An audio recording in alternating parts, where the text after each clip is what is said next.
buhay o kabiguan, ng ligaya o lungkot. Kaya marapat lamang na tanggapin si Jesus bilang tagapagligtas at Panginoon. At matapos yun ay panariwain ang katapatan at paglapit sa Kanya bawat araw o day by day. Ang day by day ay naglalayong umalalay sa pang-araw-araw na pamumuhay. Narito po si Kuya Ed Lapis sa mensaheng pinamagatang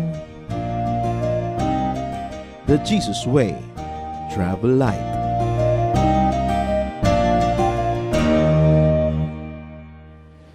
One of the nicest things that the Lord ever said in the book of John is that He had come to give us life so that we may have life in its fullest. So life is really meant to be enjoyed. It's a journey, a gift from God. But one rule of a pleasant and enjoyable journey is to travel light. Dapat hindi masyadong maraming dala sa buhay, magaan ang buhay, para makita natin ang pagpapala ng Panginoon at lumuwag ng ating kapaligiran para maging pagpapala din tayo sa ating kapwa. Travel light. Thank you, Father, that you want us to travel light, that you like us to enjoy the journey of life. And we pray, Father, that we may be further enlightened as we study your word, as we ponder your message for us today. We ask that you be the true messenger. Kayo, Panginoon, ang magturo sa amin, kayo po ang magsalita, kayo mangusap, katotohanan nyo ang magpalaya sa amin, magbigay ng kaliwanagan, at maraming mga pagbubukas ng aming isip. Forgive us our sins, O God. Cleanse us, make us whole, enable us to see your face, to hear your voice, to hold your hand. Teach us, give us peace, strengthen our bodies, O God, and we give to you our complete attention. We bring every thought captive to the name of your Son, Jesus Christ, and we ask you, Lord, continue to help us to change for the better. Speak in the name of your Son, Jesus, we pray with thanksgiving. Amen. Hebrews 12:1, we must get rid of everything that slows us down.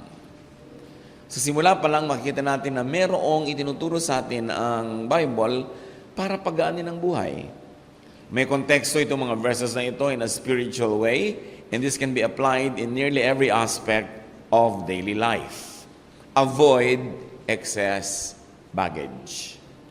10 million OFWs know that, and all the other millions that keep traveling know that it's difficult to travel with so much baggage. You don't only pay extra for the baggage, but you have to watch extra number of bags, and you have to carry an extra weight as you travel.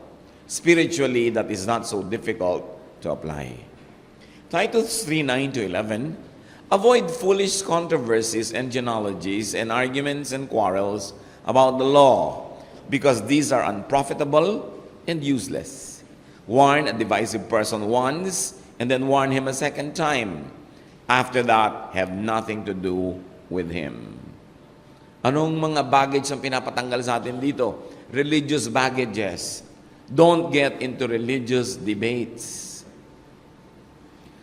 At sa mga nagbabasa ng Bible, sa mga naniniwala sa Panginoon, those who are spiritually active and religiously involved, this is a grave temptation to get into debates. Makipagtalo ka sa member ng ibang mga sekta, makipagtalo ka sa kapwa mo member in the same church that has a different reading or interpretation of the same verse, but the Bible says avoid this. This is an extra baggage that you must never carry in your spiritual life. Luke 12:13-14, someone in the crowd said to him, meaning the Lord Jesus, "Teacher, tell my brother to divide the inheritance with me." Jesus replied, "Man, who appointed me a judge or an arbiter between you?" May dalawang magkapatid na nag-aaway tungkol sa kanilang mana at ang gusto nila ang Panginoong Jesus ang mamagitan para ayusin ito. At sabi ng Panginoon, sino naman ang nag-appoint sa akin para maging advisor nyo sa paghahati ng mga kayamanang minanan nyo? Or in other words, bakit naman ako sasali sa gulo ng pamilya ninyo? Bakit nga naman hindi? Kasi pagka merong isang ang kanyang inisip, he was aggrieved, magiging kaaway mo na siya. And in this kind of disputes, nobody really becomes very, very contented. So both of them will dislike you in the end. Anong lesson para sa atin ngayon? Don't get involved in domestic or local and personal quarrels. You want to travel light? Minimize your enemies. Yun ang talagang sinasabi ng mga verses na ating binasa. At marami pa yan. As far as possible, have no enemies. If it cannot be helped, minimize your enemies. Pag may dalawang nag-aaway, kumampi ka doon sa isa, kaaway ka na agad nung isa. So stay as neutral as possible if you want to have a quiet life. Especially sa mag-asawang nag-aaway. Mahirap may kakampihan ka dyan. Galit na galit si babae kay lalaki. Mamaya kakampihan mo siya. Pag nagkabati na uli sila mag-asawa, galit na rin sa iyo ang babaeng yan. Subukan nyo. Kampi lang yan sa iyo pag masama ang loob doon sa asawa. Pag pumayag ka, umagri ka sa sinasabi niya tungkol sa asawa niya, mamaya siya nang galit sa iyo. Don't get involved in such issues. Amos 3:3, do two walk together unless they have agreed to do so? Of course, the obvious answer is no. Meron ba daw dalawa na magkasabay maglalakad kung hindi sila nagkasundo ng pupuntahan? Pag magkasabay kayo naglalakad, hindi lang kayo nagkakasundo ng pupuntahan, dapat nagkasundo rin kayo ng speed ng travel. Nagkakasundo rin kayo kung paano kayo magbabiyahe. Ang daming dapat pagkasunduan. So in human baggage, we are being told to walk only with those you agree with. Bakit ka sasali sa isang organisasyon na hindi ka naman totally naniniwala? Mapapaaway ka lang sa mga ibang members noon. Bakit ka sasama sa isang group tour of 15 or 30 people na ang dami-daming ibang-ibang opinion, iba-ibang ideya kung paano kayo dapat magbiyahe, saan kayo dapat kumain, mapapaaway ka lang. Mahirap yung napakaraming pinakikisamahan. And the Bible is telling us to choose who you become partners with. Obviously, you choose who you marry. Tinitingnan mo yung best and worst niya, at kung kaya mong mabuhay between the best and the worst, pwede siguro. Pero kung yung worst niya, hindi mo kayang matanggap, kahit love na love mo yung best, don't. Because you will never agree walking together. Kaya napakaraming mga mag-asawa, kung lumaon, after a few years, naghihiwalay, doon lang natin realize it. They cannot agree on major issues in their lives. Tapos may mga damages na, lalo kung may mga anak na sila. Kaya pinag-iisipan yan, hindi ka lang nagiging emosyonal sa pagpapakasal. Dapat nag-iisip ka rin. In fact, mas nag-iisip ka kaysa emotional ka. Kasi emotion, madali naman yan masway to the left or to the right. Pero yung reason mo, yung values mo, yung basic values in life mo, dapat naka-factor yan when you decide who to go into partnership with. Kahit na business partnership, legal partnership. Choose who you literally travel with. Ewan ko kung kayo ay nakaranas na sumali sa mga group tours. Yung magpapalista kayo, Tour of Europe in 11 days. Ganyan, mga 15 kayo, 20 people. Kuminsan, hell yan. Yung 10 na kayo sa bus, yung isa wala pa, nawawala. Laging tuwing sakayan, sa bus siya yung wala. Yung inis na inis ka na sa kanya, pero 11 days mo siyang makakasama, bayad na eh. Mahirap yung ganyang mga kasama mo sa biyahe. Merong tulog ka na, ang ingay-ingay pa niya, tapos roommate mo, ang lalagyan pa niya ng damit, yung plastic. Habang nagdadahan-dahan ka naman sa pagkalkal niyang plastic na yan, lalo siyang umiingay. Yung tulog ka pa, naliligo na siya, kumakanta pa. Mahirap yung may roommate, may kasama na hindi mo gusto. So you try to be as independent in life as possible so that you can afford to have your own private room if you cannot get along with many people. Gusto niyong sumaya sa buhay? Mag-aral kayo mabuti kung estudyante kayo, magtrabaho kayong mabuti later on, para dumami ang pera niyo, para hindi kayo laging obligado in groups. Ngayon, gusto nyo yung grupo nyo, masaya, that's nice. Pero meron kayong choice not to be with the group because you can afford to be alone in a car if you want to do that. Join only organizations, congregations, and societies you believe in. Sasali ka sa Lions Club, tapos takot-takot na intriga ang mapapala mo. Sasali ka sa mga Bird Watcher Society of Parañaque. Tapos hindi mo gusto yung mga ibang member doon. Join when you agree. Kahit sa church. And then, agree when you join. Pag nag-decide ka na, I want to be a member of this church, dapat na pag-aralan mo na matatanggap mo yung best and worst nung grupo na yon. Hindi lang sa doctrine, sa culture din, sa ugali, sa style. Kailangan mag-agree ka doon. Pag sumali ka na, handa ka na mag-agree. Hindi yung sumali ka na, tapos sa loob, nakikipagyera ka pa, nakikipagtalo. Ba't ka sumali? Ayaw mo pala eh. Dapat aalamin mo yun. Marami naman choices ngayon eh.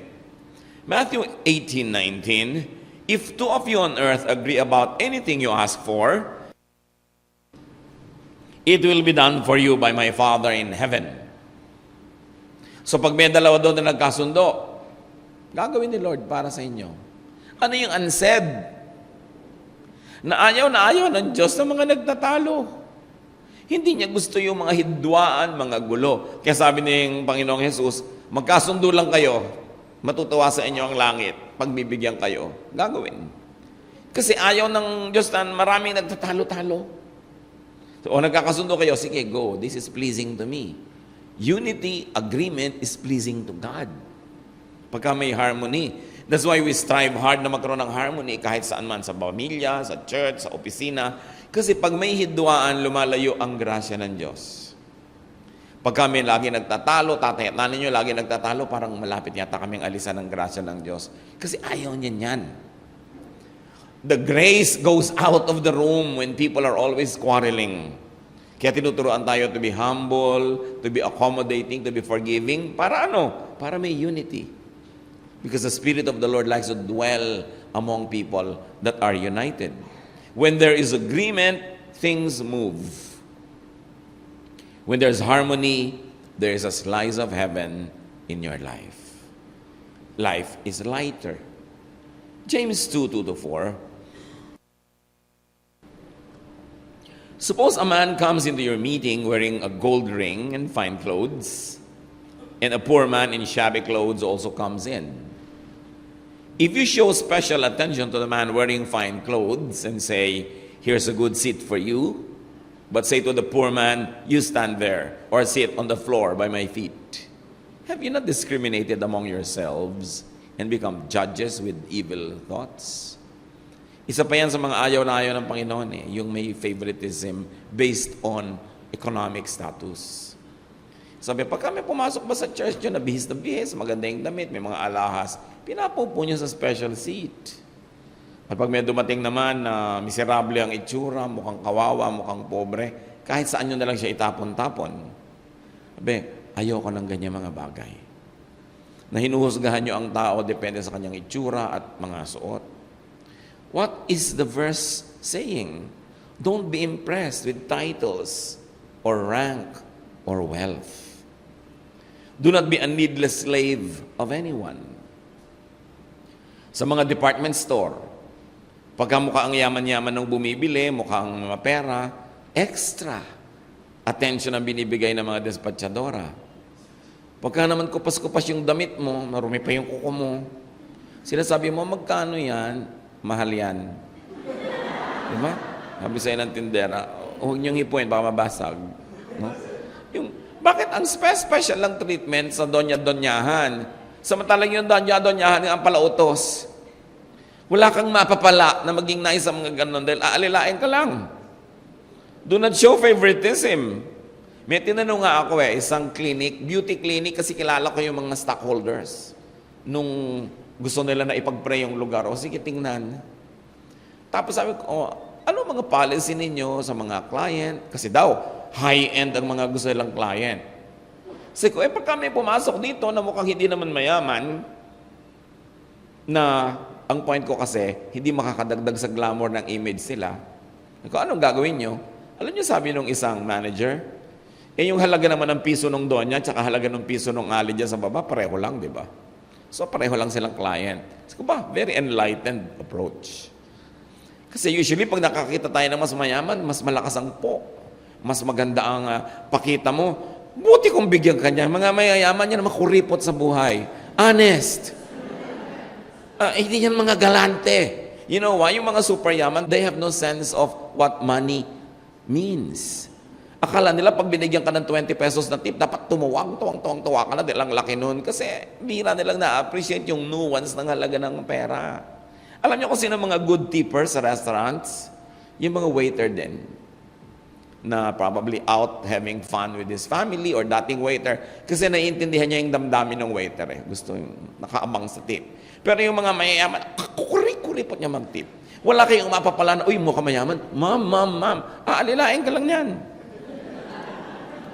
So do not desire another person's wealth or glory. Akala nyo ba, opinion ko lang yon? James 2:6. Is it not the rich who are exploiting you? Are they not the ones who are dragging you into court? Sabi ko, kayo masyadong impressed dyan. What are all these verses saying sa ating travel light? Limit your patrons. Kontian nyo lang mga amo nyo sa buhay. Or have none, if it's possible. Mahirap yung napakarami kang inaamo-amo. Pagka nice ka naman, yung iba, they become entitled already. No, mamaya, duty mo na maging nice sa kanila. Yan ang mga pinakamahihirap na client ko minsan. Hard to please. So, bakit mo isisiksik ang sarili mo sa kanila? Wala ka maita. Luke 9:58, Jesus replied, foxes have holes and birds of the air have nests, but the Son of Man has no place to lay his head. What is the Lord saying? So niya, tulad din ng marami sa inyo, I'm homeless. Wala siyang bahay. Jesus was homeless. Pero hindi naman siguro natin dapat siyang gawing model sa area na yan. Kasi talaga namang hindi siya tagalupa eh. Tsaka alam niya siguro hindi siya masyado magtatagal. So hindi siya nagpunta ng bahay. Pero ano, ang lesson dito, it's good not to have any mortgage or loan. Siya walang rent, walang mga utilities. Extreme siya, but the lesson is, don't have big payables. Mahirap sa buhay yung maraming bayarin. Kahapon lang, I was walking with a friend at dinidiscuss namin bakit ang bilis-bilis umunlad ng mga Filipino-Chinese kaysa sa mga Pilipino-Pilipino. Kasi yung mga Pilipino-Pilipino, pag nagkapera, ang iniisip bumili.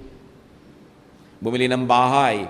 Ang hirap maghulog noon, mga 30 years ka abroad bago matapos yung hulugan mo sa Camellia Homes. Diba? O kaya bumili ng condo unit kung medyo malaki yung pera. Pero ang mahal-mahal ng condo. Diba? Ang mahal ng mga Jews, marami mga hidden costs yan na later on nagsisisi ka, ba't mo binili? No? Dapat income, production muna bago consumption. Sabi ko nga sa kanya, yung mga ibang pamilya, mga kapwa natin mahirap dyan, pag may 20,000, ipagpaparty ng anak. Nabukasan, di bali nang wala na uling pera. So, yung mga Filipino-Chinese, pag may 20,000, bibili ng 10 kawali, magpapatinday ng mga banana Q sa mga neighbor niya. Mamaya, banana Q king na siya. Mamaya, banana king na siya. Mamaya, kanya na lahat ang mall sa Pilipinas. Kasi marunong siya mag-invest. Hindi siya gumagastos agad. Pansinin niyo, yung maraming Filipino-Chinese, lalo galing Divisoria, bago yan nagkabahay, matagal, doon lang nakatira doon sa may taas, gilid-gilid ng mga tindahan nila. Kasi yung pera nila, pinapaikot nila para magkaroon ng mga tubo. Pag tumubo na talaga, pag bumili ng bahay yan, sa Dasmariñas Village na. Kasi tubo na niya yon. Hindi, ibibili mo ng bahay agad yung kauna-unahan mong pera, tapos nawala ka sa trabaho, mamaya ibebenta mo na lang ng mura para ituloy ng iba yung paghuhulog. Kasi burden. Yung bibili ka ng kotse, tapos wala ka naman pang gasolina later.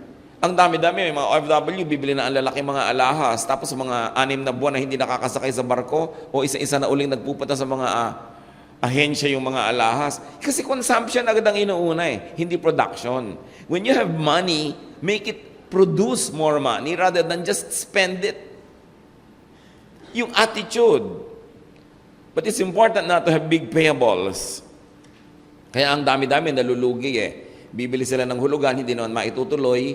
So, fire sale. Ibebenta lang nilang palugi para nilang magkaroon ng konting pera. At careful with condo purchases. Ang dami-daming limitation ng pagtira sa condo. Naglalagay ka lang ng tamtak sa dingding, kailangan mo ng permiso ng management. No? Ng mga empleyado nyo naman lahat yung mga nandun din sa management, kala mo mga kung sino. At ang mga Jews, habang nabubuhay ka, nagbabayad ka. Ang ganda ng lobby, may swimming pool, mayroong gym, kahit hindi ka nag-gym, kasama ka sa nagbabayad ng buwan-buwan. Dapat iniisip mo yon kung talagang may konti ka lang pera, bumili kang kaprasong lupa sa Angono, Rizal, sa'yo talaga lang yung lupa forever. Kung yung building ng condo na biyak, sino na ngayon may-ari ng lupa? Hindi siya laging magandang investment kahit naliligid tayo ng mga kondo dito, nakakasilaw lang kasi maganda yung poster. Kunwari, artista yung may-ari, feeling artista ka rin dahil nandun ka. Kaartehan lang yun. So be wise about the cost of money and interests. Kasi mahirap na nabubuhay kang marami kang bayarin. Kahit kumisa nga may magbibigay sa'yo, bibigyan kitang kondo, pero ikaw ang may-maintain nun, ikaw magbabayad ng mga dues, ang mahal-mahal. Yan yan. E paano kung wala ka ng magandang trabaho, nagkasakit ka, nahulog ka sa building, kaakyat mo, di ba? Nalumpo ka, ano, ibabayad mo 25,000, maliban na lang nakahiga ka talaga sa pera. Hindi laging wise to do. Hindi matutuwa sa akin yung mga ahente, no? Pero remember ang ating topic, travel light. Huwag kayong kuha ng mahulugan. And do not be a guarantor. Alam niyo yung guarantor, may kukuha ng loan, ikaw ang pipirma. Tapos ang kasama yung mga titulo ng lupa mo as collateral, whatever. Proverbs 11:15, it's a dangerous thing to guarantee payment for someone's debt. Don't do it. So kung meron kayong memory verse sa buhay yan, Proverbs 11:15, tuwing nagpapagarinta sa inyo, alam mo may memory verse ako eh. Di ba? Alam mo, biblical yan, magagalit ang Diyos pagka hindi ko sinunod. Kasi ang dami na magkaibigan, nagkagalit dahil isa nag-guarantee. Sweet lang naman niyang nangungutang, gakuha ni kang garantor. Pag hindi na niya mabayaran yon, naku, mag-aaway din kayo. So mag-aaway na lang kayo sa simula, at least wala kang utang. Wala kang papanagutan. Kesa sa dulo, nag-aaway din kayo, pero lagot ka kasi ikaw at ikaw ang yung magbabayad. Proverbs 17:18, another memory verse. It's stupid to guarantee someone else's loan. Yan, diretso na, ha? Hindi na nagpaligoy-ligoy. Kung gusto nyo pa, Proverbs 20:16, you deserve to lose your coat if you loan it to someone to guarantee payment for the debt of a stranger. Pero kahit mahubarang ka, buti nga sa'yo. Bagay lang sa'yo. Ba't ka nag-guarantee? Diyos ka ba? Nagagaranti ka kung Diyos ka, alam mong kayang bayaran yan hanggang dulo mababayaran. O sige, gagaranti ko. Alam mo ba, kakayanin niya? O kayang-kaya mo ba talagang bayaran niya na para kang Diyos? Sabi niya, hindi. Isang malaking kabalbalan to guarantee someone's debt. At siguro hindi niyo maintindihan ang sinasabi ko kung hindi niyo pa naranasan kayong garantor tapos hindi na makabayad yung nangutang. Hindi naman kayo nangutang, hindi kayo nag-enjoy, pero ito kayo ang hinahabol ng mga kolektor. At yung mga kolektor, kumisan para mga James Bond yan, nakamakakay sa motorsiklo, nakaabang sa gate mo, lahat ng pinto ninyo, alam nila, pati bintana kung saan kadadaan, hulihin ka nila. Polite lang yung mga isa simula, para mamaya mga sulat na ng abogado, mga nananakot na sulat na tinatanggap mo, nakaka-nervyos na. And you say, oo nga, tama, hindi ako dapat nag-guarantee. Kung meron mga nagsasabi sa'yo, i-guarantee mo naman ang utang ko, what are friends for? Anybody who tells you what are friends for is not a friend. Pag siya yung may kailangan sa'yo. Pero kung ikaw ang nagbibigay, ayaw niyang tanggapin, pero sabi mo, that's what friends are for. Yun ang friend. Pero pag ang nagsasabing, that's what friends are for, yung nangangailangan, hindi mo yun friend. It's an emotional blackmail. James 1:21, get rid of all moral filth and the evil that is so prevalent. So anong baggage dito na pinapatanggal sa atin? Sin. Huwag kang mabuhay ng maraming kasalanan. Minimize it kung hindi mo kayang gawing zero. Be sinless. If you cannot be sinless, at least sinless. Mabigat dalhin ang kasalanan. Do not carry guilt in your heart. Kahit ang gaan-gaan ng physical baggage mo, kita pa rin sa mukha mo pag dala-dala ng puso mo, kabigatan.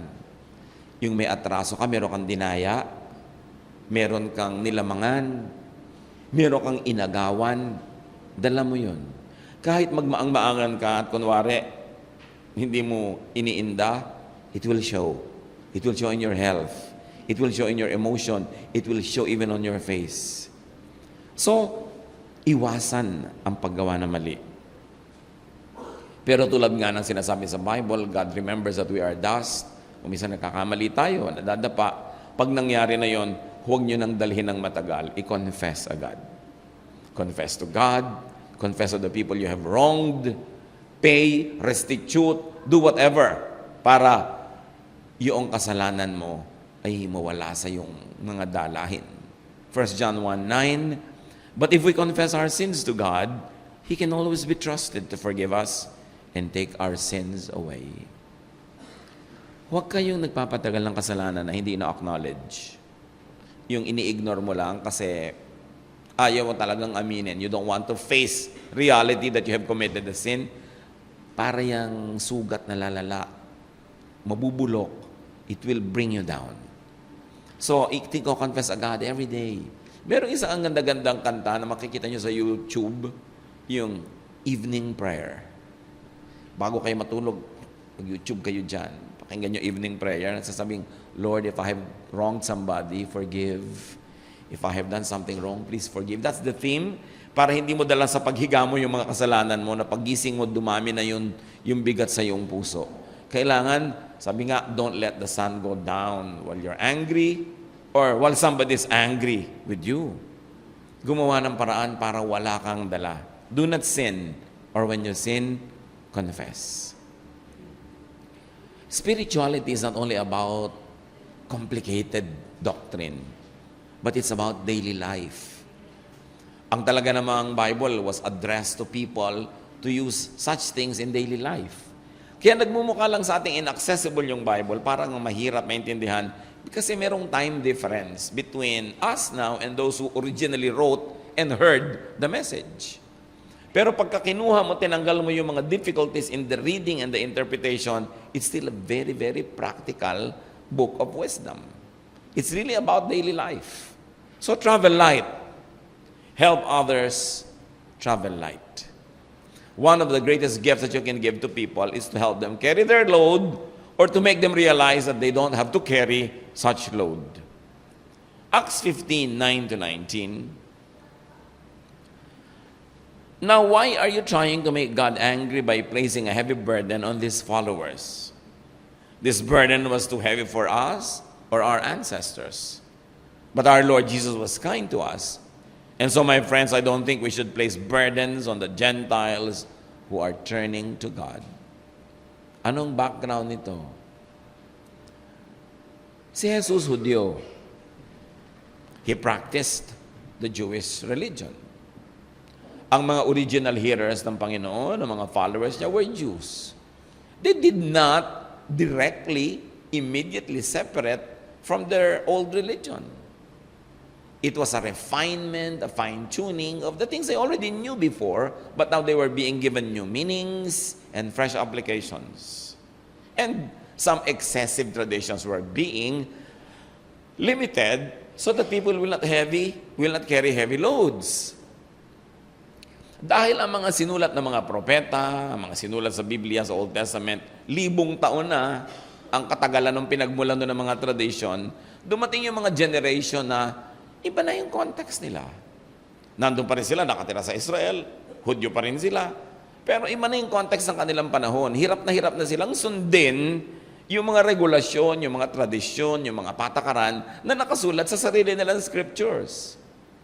Kaya hindi na nila madala-dala, and people were forced to live hypocritical lives, to pretend that they were obeying the law and following everything, while in their secret lives, they were not able because the context had already changed. Naiba na ang takbo ng panahon. Ngayon, noong dumating ang mga missions sa mga non-Jewish people called the Gentiles, the outsiders, so to speak, kasi sa mga Hudyo, dalawa lang ang tao sa mundo, Jew and Gentile. Ini-impose ngayon ng mga Israelite Christians yung tradition ng Judaism to people who were non-Jews but had become Christians. Nagkaroon ng malaking pagtatalo sa Jerusalem ang mga leader. At ito ang sabi sa Acts, ginagalit nyo ba ang Diyos? Na ngayon, ipapatong nyo pa sa balikat ng mga bagong mananampalataya na hindi naman Jew, Gentile sila, tinatanggap nila si Jesus, gusto nila maging Kristiyano, pero ipapasanyor pa rin sa kanila yung lahat ng tradisyon ng Judaism, but hindi na lang si Kristo minus the Judaism. Dahil yun din naman ang ginawa ng Panginoon, marami siyang mga inayos para huwag tayong mabigatan, but ngayon natin ipapataw dun sa mga bagong converts, yung pati hindi lang si Jesus, kundi yung ating religious traditions na tayo nga nahirapang sundin. Sabi, even our ancestors found it so hard to follow all of these laws and these traditions. Now, why make the new converts who don't even have this cultural background obey all of these difficult laws. Sa inyo, ganito na lang gawin natin. Ipatanggap natin si Kristo at hayaan silang gumawa ng isang uri ng Kristyanismo na hindi na kailangang patterned after Judaism. In other words, cultural redemption yan. That Christ is the spirit of what we do, but we contextualize it in our own culture. We don't have to become Jewish. Ang linaw-linaw itong Acts 15:9-19 among many other teachings that are so clear. At napagkasunduan nila, ganon, sige, ipatanggap na lang natin si Jesus. Yung mga turo ni Jesus na naging New Testament later nung finormalize at sinulat, yun na lang, huwag na natin silang gawin mga Hudyo. In other words, yung mga matatanda na mga lalaki hindi circumcised, let's not force them to be circumcised because circumcision is a Jewish thing. Huwag na nating pilitin na magbelo yung mga hindi naman mga Hudyo kasi wala naman silang tradition ng pagbebelo. In other words, yung mga dietary restrictions natin, iba naman ng lahi nila, genetic makeup nila, iba sa atin, yung mga hindi makaya ng tiyan natin, kaya nila, but i-impose natin sa kanila yung mga dietary laws natin. So in other words, sinasabi, huwag na lang natin silang gawing Hudyo, gawin na lang natin silang Christian, period. At yun ang nangyari.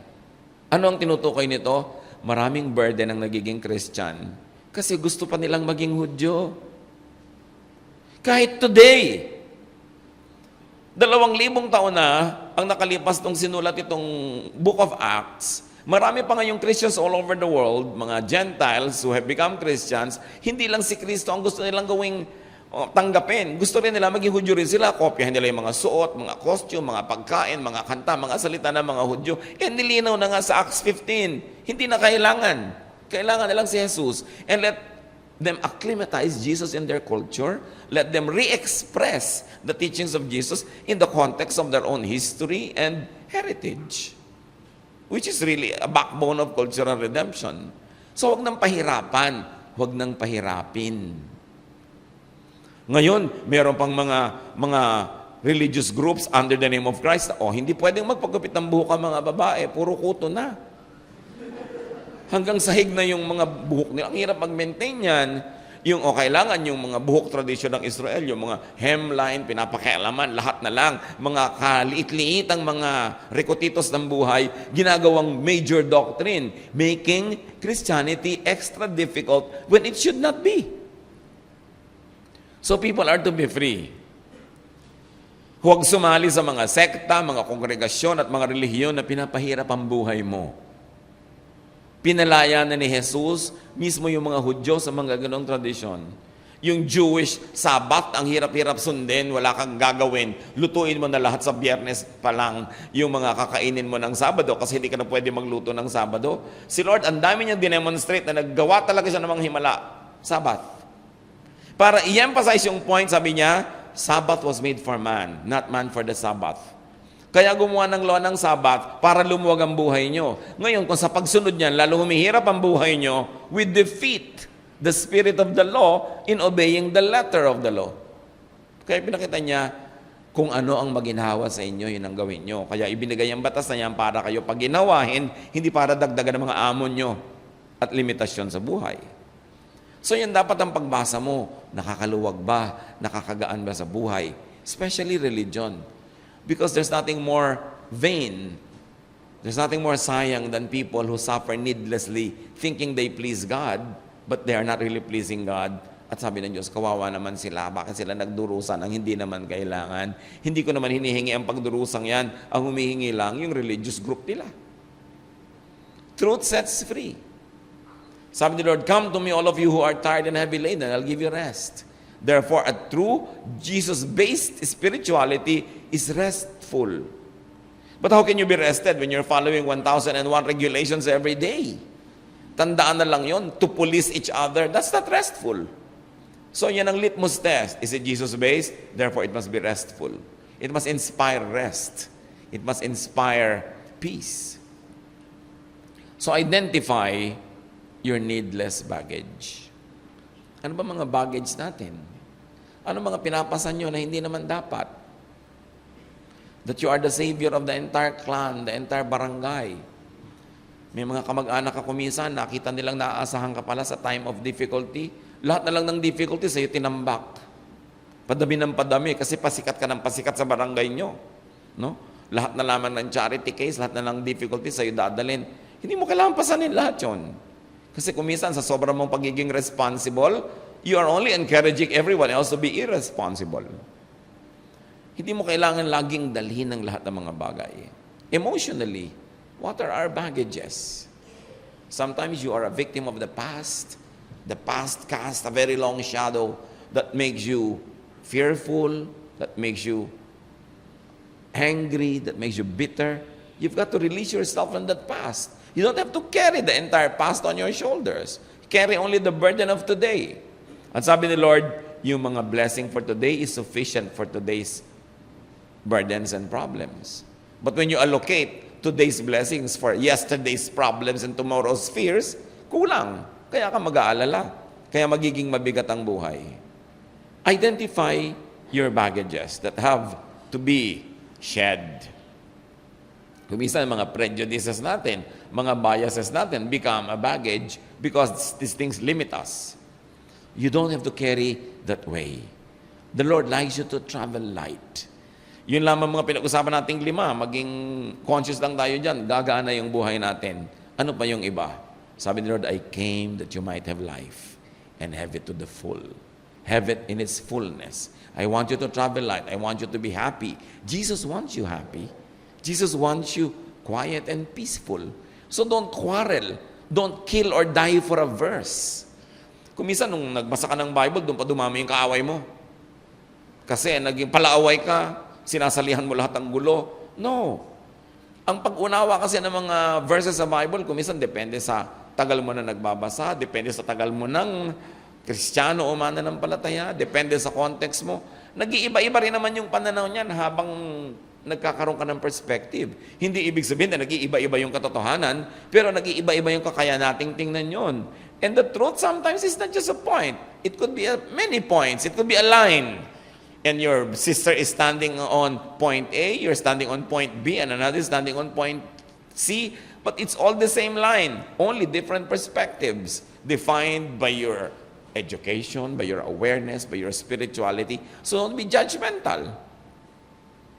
Maraming mukha ang katotohanan, hindi lang yung mukhang nakaharap sa'yo.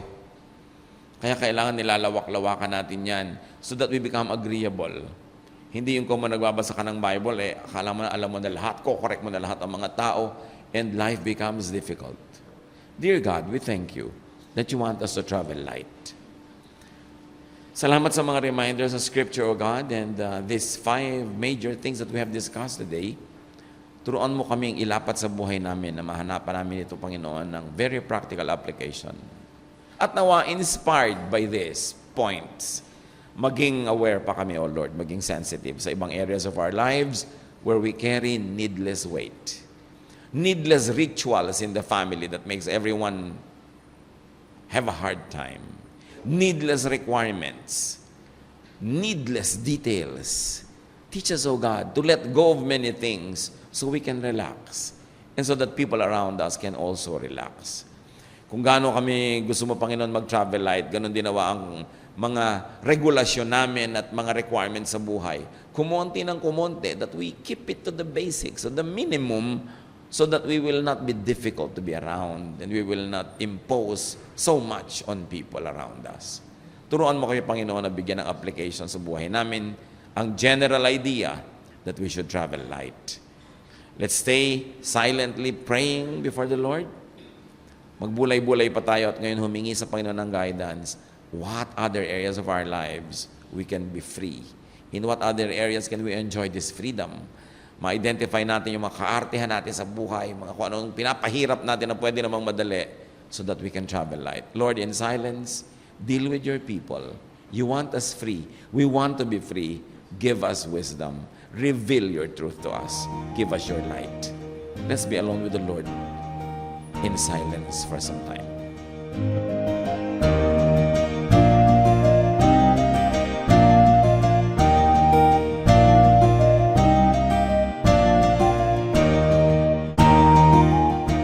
Ang katatapos pong mensahe ni Kuya Ed Lapis ay pinamagatang The Jesus Way, Travel Light.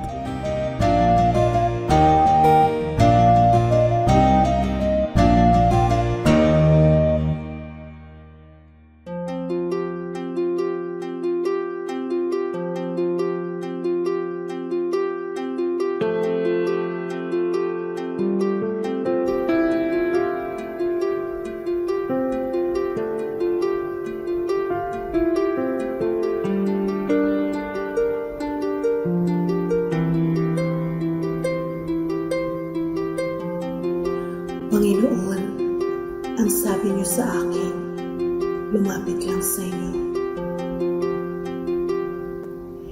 Ibig ko'y diringgin,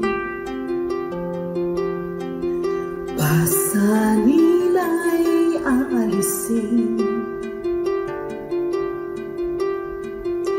Lahat ng kabigatan ng isip at katawan, ilalagak ko na sa inyong kanlungan. Nais kong madama haplos ng iyong kamay.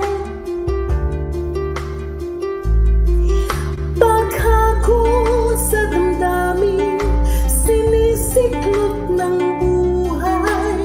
Nais kong madama init ng iyong yakap. Sa sandaling ito, hanap ko ay paglilinaw.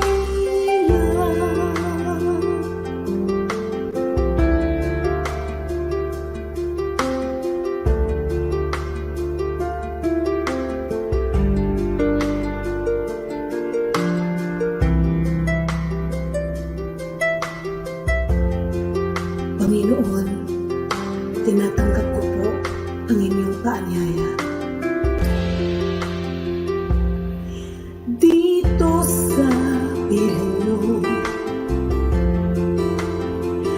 nais kong magpahinga.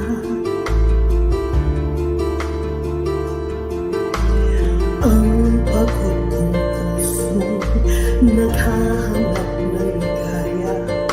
Lapatan ng lunas, bigyan ng pag-asa. Nais kong madama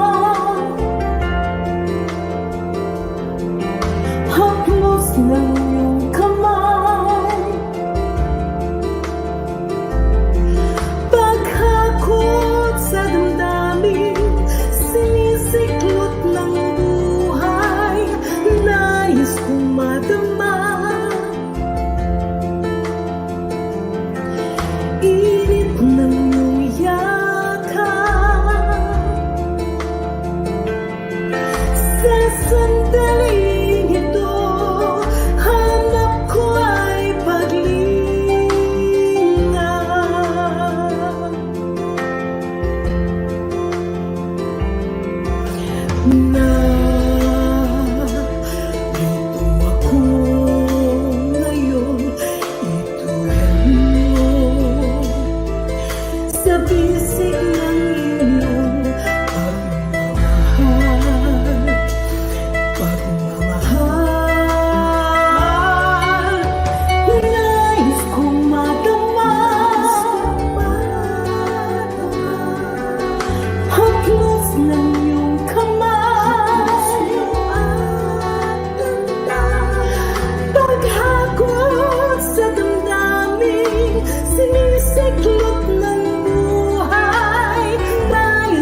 bakit ang mga Pilipino hindi humihiwalay sa pamilya kahit may asawa na. Siguro may economics involved kasi hindi naman lahat ng tao nakaka-afford humiwalay. Pero kahit na nga nakahiwalay pa rin yan, madalas nandun pa rin sa magulang. Kasi gusto nga natin sama-sama. Dito ba ang mga malalaking bahay, yung master bedroom, nandun din yung mga anak, doon din nanonood ng TV, doon din nakikipagtumpukan sa mga magulang nila at madalas doon din natutulog kahit may mga sariling kwarto. Kasi tayo, we thrive in each other's company. We love to be surrounded by people. At kasama na dyan yung kahit may asawa na nandun pa kasi gusto ng mga lola, yung apo nila nandun. Gusto lang nakikita yung mga mahal nila sa buhay. At lalo kung tumatanda na yung mga magulang natin, gusto rin natin naalagaan sila.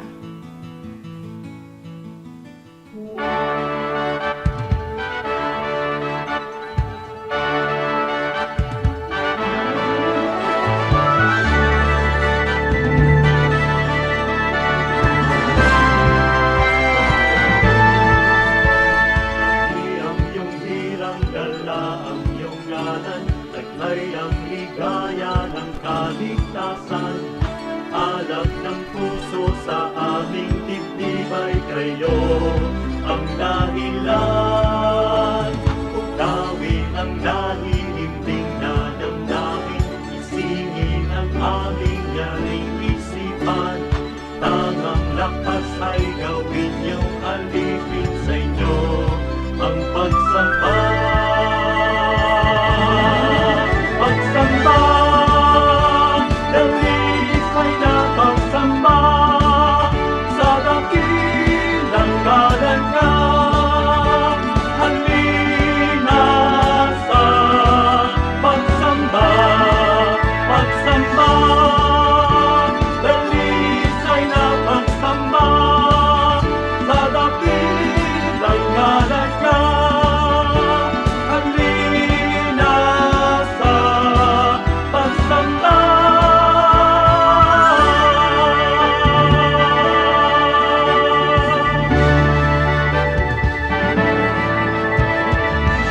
Ang iyong hirang dala, ang iyong ngalan, taglay ang ligaya ng kaligtasan. Alab ng puso sa aming dibdib ay kayo ang dahilan. Ugawin ang nahihimbing na damdamin, isingin ang aming yaring isipan. Tangang lakas ay gawin niyong alipin sa inyo ang pagsamba. Pagsamba, dalis ay napagsamba sa dakilang ngalan niya. Halina sa pagsamba, pagsamba, dalis ay napagsamba sa dakilang ngalan niya.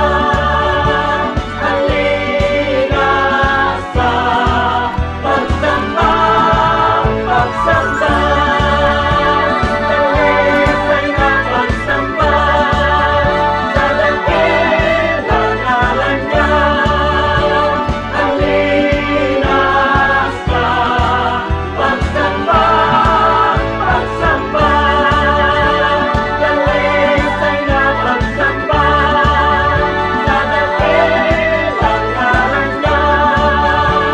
Halina sa pagsamba,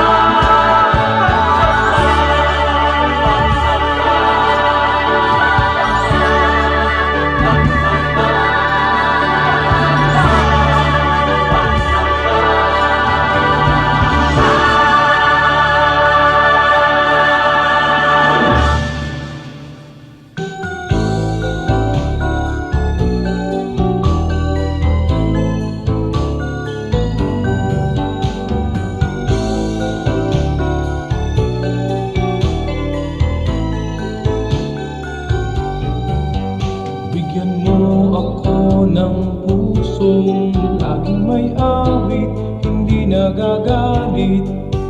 At ituro mo sa aking buhay kung paano umibig sa aking kaaway. Kahinahunan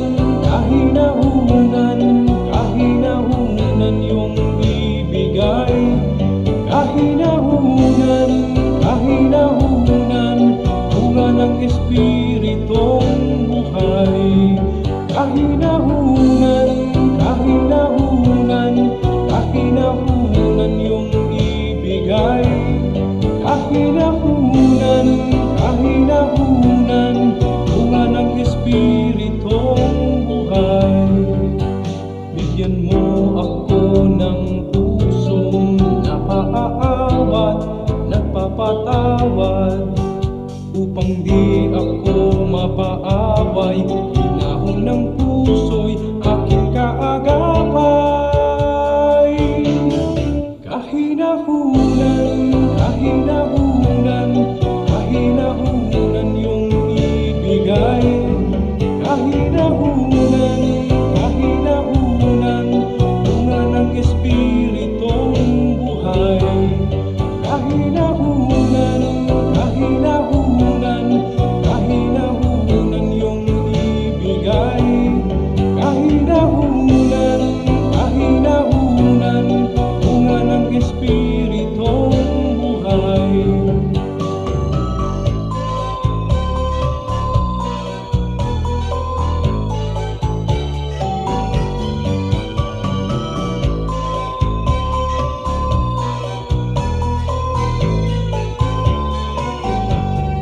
Kahinahunan, kahinahunan, kahinahunan yung ibigay. Kahinahunan, kahinahunan, bunga ng Espiritong buhay. Kahinahunan, kahinahunan, kahinahunan yung ibigay. Kahinahunan, kahinahunan, bunga ng Espiritong buhay. Kahinahunan, kahinahunan, kahinahunan yung ibigay. Kahinahunan, kahinahunan, bunga ng Espiritong buhay. Bunga ng Espiritong buhay. Bunga ng Espiritong buhay. Bunga ng Espiritong buhay.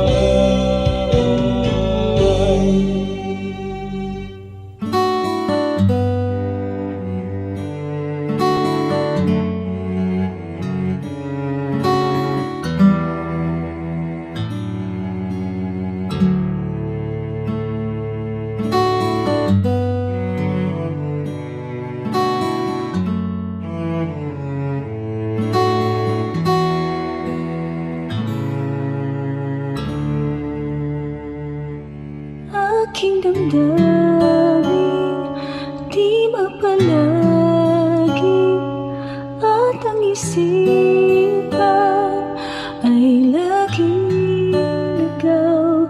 Di mawawari ang buhay palagi, kahit di tama ay hindi sapat. Nais kong itama ang lahat, ngunit di abot at di sapat. Jesus, kailangan kita. Jesus, hindi mangangamba. Jesus,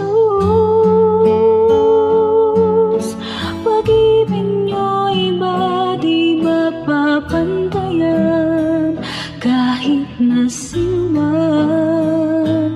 Jesus, kailangan kita. Jesus, sa'yo'y hindi mangangamba. Jesus, sa piling niyo ako'y laging may pag-asa.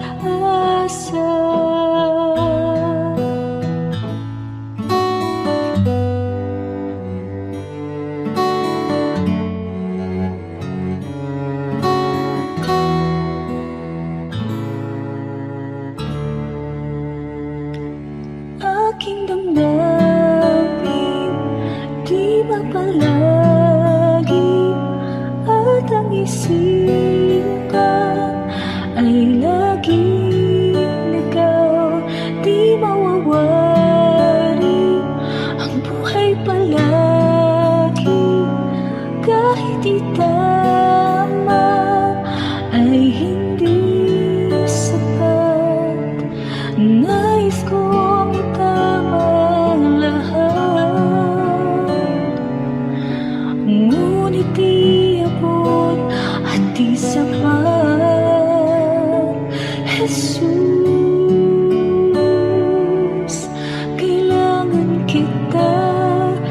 Jesus,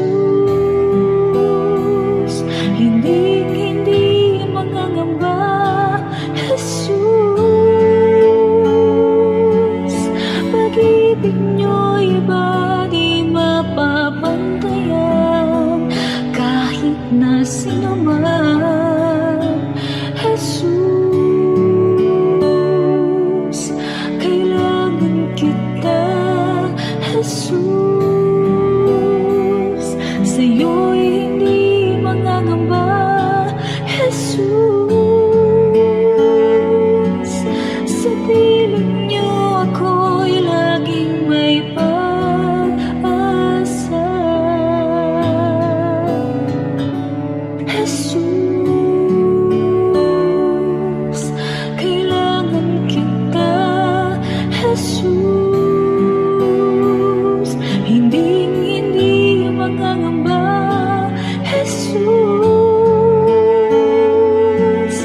pag-ibig niyo'y ba di mapapantayan kahit na sino man. Jesus, kailangan kita. Jesus, sa'yo'y hindi mangangamba. Jesus,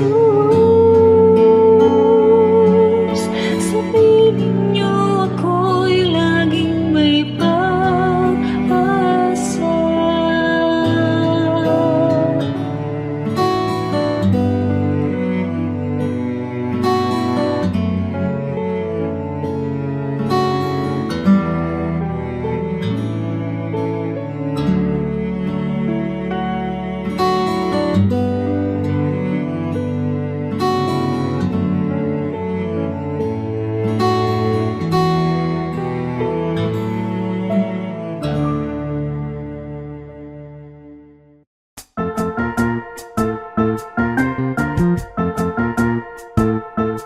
Oras na po para pansamantalang magpaalam ang programang Day by Day.